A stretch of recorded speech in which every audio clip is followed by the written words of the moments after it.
What's the White House's reaction to members of President Biden's own administration protesting, or the case of somebody at the Department of Education this week resigning in protest against the president's policies on Israel and Gaza? Look, we've spoken to this before, and what we'll say is that people have the right to voice their opinion. We understand that these are times where, people have, it's an emotional time, and we understand that. As it relates to, I think, the Department of Education, I know they put out a statement, so I would refer you to the Department of Education, but that is something that we get. Like, people have opinions, they have thoughts. These are incredibly, personal times for people, right? But I'm not going to say much more on each resignation or each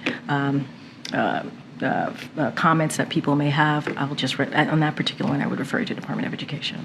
House Republicans have made clear to this point that they are not interested in signing off on a border deal, anything short of H.R. 2, which they passed. So is there any outreach from the White House to House Republicans to try to get the supplemental across the finish line and get a deal? They went home in December. They literally went home in mid-December. That's what. Miscalculation by the White House to not be in touch with House Republicans who are necessary to get this. We're in regular touch with Senate Republicans who are at the table with us, with other Democrats in the Senate, having a real conversation about a bipartisan agreement. They're talking for themselves. They're playing politics. So I'm going to let them, their actions are speaking for themselves. Lastly, though, but if House Republicans are slamming White House immigration policies, why is the White House not in touch with those Republicans who, again, would need to approve of a deal to get the critical supplemental request that you've talked about? I'm not saying that we're not going to have, at some point, we're not going to have a conversation with House Republicans. That's not what I'm saying. I'm saying that their actions have proven to everyone where they stand on this. The White House has touted a lot of last year's record low black unemployment rate, but that only tells one part of the story in terms of the black economy. While black wealth has increased, so has the racial wealth gap.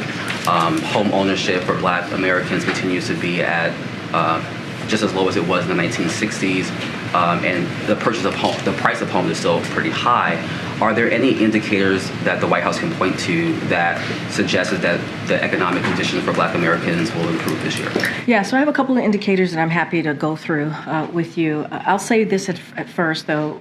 The president has talked about investing in America. He talks about his Bidenomics plan and how it helps all Americans too. There's 2/3 of new clean energy jobs are in communities of color, including nearly 60,000 in black communities. And let's not forget the insulin cap, right, for our seniors that the president was able to get done under the Inflation Reduction Act. That's going to have a huge effect on black communities as well. So these are the actions that the president has been able to take through legislation, right? Very, very important legislative actions that we have seen communities like the black community be able to